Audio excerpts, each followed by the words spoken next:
Salut la team et bienvenue dans ce 10e épisode de notre petit vlog Zinom. Aujourd'hui, on va s'intéresser à l'avant-dernier event de la journée de dimanche, du 27 du coup à Dallas. On va avoir sur cet event numéro 9 un énorme clean ladder de 8 minutes. Pour ceux qui ne sont pas familiers avec les clean ladders, grosso modo, imaginez, vous avez une ligne droite avec plein de barres à valider.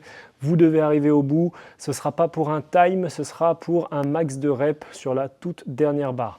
Le format précis, du coup, on attaquera avec 10 répétitions dans ma catégorie à 80 kg, ensuite 8 répétitions à 90, 6 à 100, 4 à 110, 2 à 120. Et si on a validé cette fameuse barre de 120, on pourra valider un maximum de répétitions à 130 kg pour le reste du cap à 8 minutes.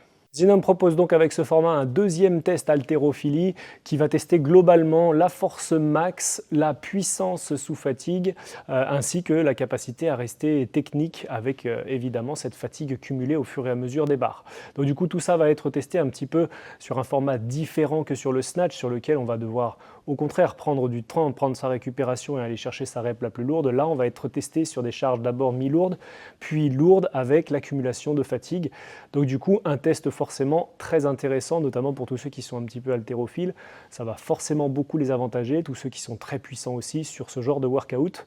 Les dernières barres vont être clairement aussi à aller chercher au mental. Pas trop d'inconnus à mentionner sur ce WOD, normalement on imagine assez bien ce que ça donne, en tout cas quand on est sur des compétitions un petit peu élevées comme les Games notamment, on a des lignes droites avec les barres qui se succèdent, donc pas trop d'inconnus là-dessus. Il va falloir pendant 8 minutes lifter de la meilleure des manières possibles. En matière de préparation, pas de surprise, j'ai fait du clean, voilà, bon bah oui, c'est forcément le mouvement que j'ai travaillé le plus, le squat clean notamment beaucoup, parce que j'avais avant vraiment de commencer cette préparation, j'avais presque tendance à avoir un power clean au-dessus de mon squat clean, ce qui est tout à fait une hérésie en matière d'haltérophilie. Donc du coup j'ai un petit peu corrigé le tir et donc ça y est, j'arrive maintenant à squatter un petit peu plus lourd que ce que j'arrive à power.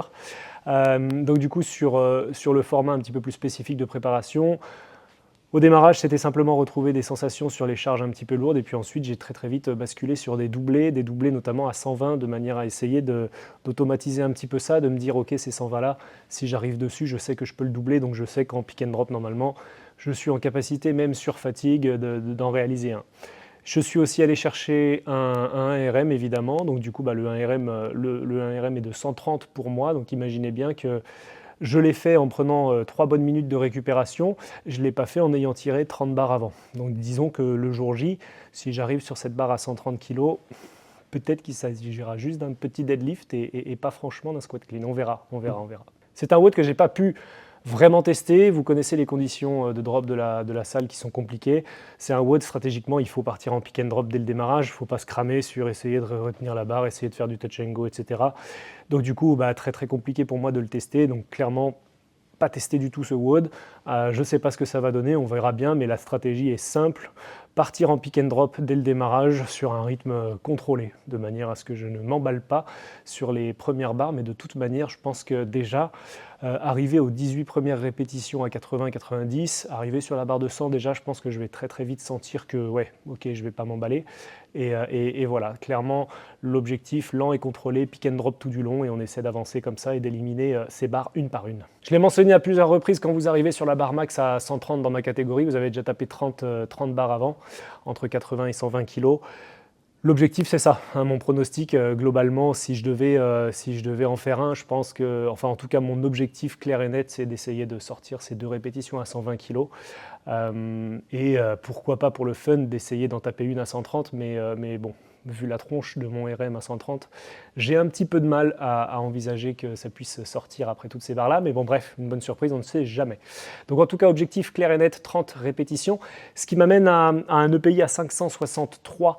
Donc du coup, on est dans la moyenne de ce qui se passe pour moi, entre 500 et 600 points. C'est plutôt cohérent en tout cas. Après, on verra le jour J si je suis capable d'aller les chercher. Et voilà, vous savez tout. Sachez d'ores et déjà que nous sommes en préparation de départ. Donc du coup, la vidéo suivante, la numéro 10, est tournée dans la foulée de celle-ci. Elle sortira très probablement vendredi, juste avant le démarrage de la compétition. On tâchera de vous tenir un petit peu au courant, mais de manière un petit peu plus en live sur notre groupe Facebook de toutes les avancées, quand j'aurai les horaires de passage, etc. Ça ne devrait pas tarder. Donc voilà, d'ici là, n'hésitez pas à vous abonner pour ne pas rater la prochaine vidéo et la dernière sur les 10 events de ce décathlon du fitness. Et d'ici là, on vous souhaite une très très bonne semaine chaude et ensoleillée à Lyon. Ciao la team!